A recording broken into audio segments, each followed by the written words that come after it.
નમસ્કાર. જો તમે આવનારી ગુજરાત વિદ્યા સહાયક ભરતીની રાહ જોઈ રહ્યા છો તો આ માહિતી તમારા માટે જ છે. ચાલો આજે આપણે એના માટે કયા કયા ડોક્યુમેન્ટ્સ જોઈશે એની આખી ચેકલિસ્ટને બરાબર સમજી લઈએ. સૌથી પહેલાં તો આ આંકડા પર એક નજર કરો. 13,000થી પણ વધારે. આ કોઈ નાનો આંકડો નથી. જે લોકો શિક્ષક બનવાનું સપનું જોઈ રહ્યા છે ને એમના માટે આ એક જબરદસ્ત તક છે. તો આ 13,000થી વધુ જગ્યાઓ આવી ક્યાંથી? જુઓ, હાઈકોર્ટના નિર્ણય પછી હવે ટેટ 1 ક્વોલિફાઈડ ઉમેદવારો માટે આ એક ઓફિશિયલ ભરતી આવવાની છે. એટલે કે આ કોઈ અફવા નથી, પાક્કી ખબર છે. ઓકે, તો ભરતી કોના માટે છે એ તો સ્પષ્ટ થઈ ગયું. પણ આપણે ડોક્યુમેન્ટ્સની લાંબી લિસ્ટ પર જઈએ એ પહેલાં યોગ્યતામાં એક બહુ જ મોટો અને સારો ફેરફાર થયો છે, જે દરેક ઉમેદવારે જાણવો ખૂબ જ જરૂરી છે. અને આ ખરેખર સારા સમાચાર છે. વયમર્યાદા વધારવામાં આવી રહી છે. હા, તમે બરાબર સાંભળ્યું. અને આનો ફાયદો ટેટ 1, ટેટ 2 અને ટેટ આ બધા જ ઉમેદવારોને મળવાનો છે. ચાલો હવે વાત કરીએ મુખ્ય મુદ્દાની. દસ્તાવેજો. કોઈપણ અરજીનો સૌથી પહેલો અને મજબૂત પાયો એટલે તમારા શૈક્ષણિક ડોક્યુમેન્ટ્સ. સૌથી પહેલાં વાત કરીએ માર્કશીટ્સની. 3 માર્કશીટ તો તમારે હાથ વગીજે રાખવાની છે. એક તો તમારી ટેટ 1ની માર્કશીટ, પછી તમારા ગ્રેજ્યુએશનની અને છેલ્લે પીટીસી અથવા બીએડની માર્કશીટ. માર્કશીટ તો થઈ ગઈ.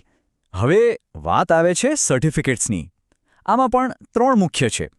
તમારા ગ્રેજ્યુએશનનું ડિગ્રી સર્ટિફિકેટ, પીટીસી કે બીએડનું ડિગ્રી સર્ટિફિકેટ અને હા, સૌથી અગત્યનું સ્કૂલ લિવિંગ સર્ટિફિકેટ એટલે કે એલસી.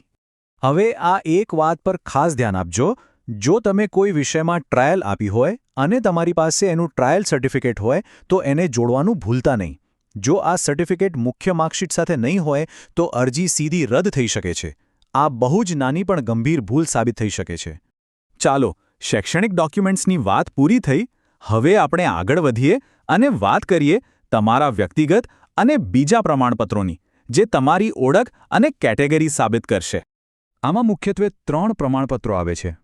જો તમે એસસી, એસટી કે એસસીબીસી, ઓબીસી કેટેગરીમાં આવતા હો તો જાતિનું પ્રમાણપત્ર. ખાસ કરીને એસસીબીસી, ઓબીસી ઉમેદવારો માટે નોન ક્રિમી લેયર સર્ટિફિકેટ પણ જરૂરી છે. અને જે ઉમેદવારો આર્થિક રીતે નબળા વર્ગમાં છે એમના માટે ઈડબ્લ્યુએસ સર્ટિફિકેટ. હવે અહીં ઘણા લોકોને એક સવાલ થાય છે કે શું જાતિના દાખલાની કોઈ એક્સપાયરી ડેટ હોય છે? તો જવાબ છે ના, બિલકુલ નહીં. જેમ આવકના દાખલાની મુદ્દત હોય છે એમ જાતિના પ્રમાણપત્રની કોઈ સમાપ્તિ તારીખ હોતી નથી. એટલે એકવાર કઢાવેલું પ્રમાણપત્ર હંમેશા માટે માન્ય ગણાય છે. આ સિવાય અમુક વિશેષ કેટેગરી માટે પણ અલગ-અલગ પ્રમાણપત્રો જોઈશે. જેમ કે શારીરિક રીતે વિકલાંગ ઉમેદવારો માટે પીએચ સર્ટિફિકેટ, માજી સૈનિકો માટે એમનું પ્રમાણપત્ર અને વિધવા ઉમેદવારો માટે સક્ષમ અધિકારી દ્વારા આપવામાં આવેલું વિધવા પ્રમાણપત્ર. હવે એક શબ્દ આવે છે એનઓસી. આ એનઓસી શું છે? એનું પૂરું નામ છે નો ઓબ્જેક્શન સર્ટિફિકેટ. જો તમે અત્યારે ક્યાંક નોકરી કરી રહ્યા છો, ખાસ કરીને કોઈ સરકારી નોકરીમાં, તો તમારે તમારા ઉપરી અધિકારી પાસેથી આ પ્રમાણપત્ર લેવું પડશે કે એમને તમે આ નવી ભરતીમાં અરજી કરો એનાથી કોઈ વાંધો નથી. બીજો એક ખાસ દસ્તાવેજ છે સોગંદનામું એટલે કે એફિડેવિટ. આ કોના માટે છે? જે મહિલા ઉમેદવારોએ પુનર્લગ્ન કર્યા હોય એમના માટે. લગ્ન પછી નામ અને અટકમાં જે ફેરફાર થાય છે એને કાયદેસર રીતે સાબિત કરવા માટે આ સોગંદનામું જરૂરી છે. આ સ્લાઇડ પર તમે બહુ સરળતાથી સમજી શકશો.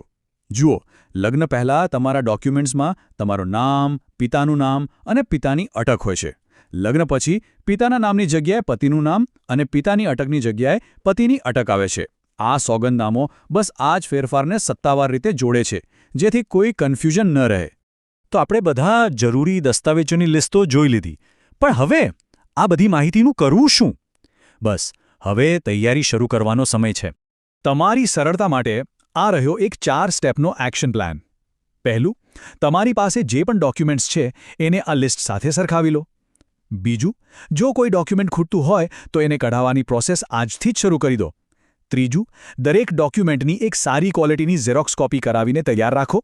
અને છેલ્લું અને સૌથી અગત્યનું, આ બધા જ ડોક્યુમેન્ટ્સને એક ફાઇલમાં વ્યવસ્થિત રીતે ગોઠવી દો. યાદ રાખો, તક બહુ મોટી છે. 13,000થી પણ વધારે જગ્યાઓ. તો હવે સવાલ ફક્ત એક જ છે. શું આટલી મોટી તક માટે તમારી ફાઇલ એકદમ તૈયાર છે?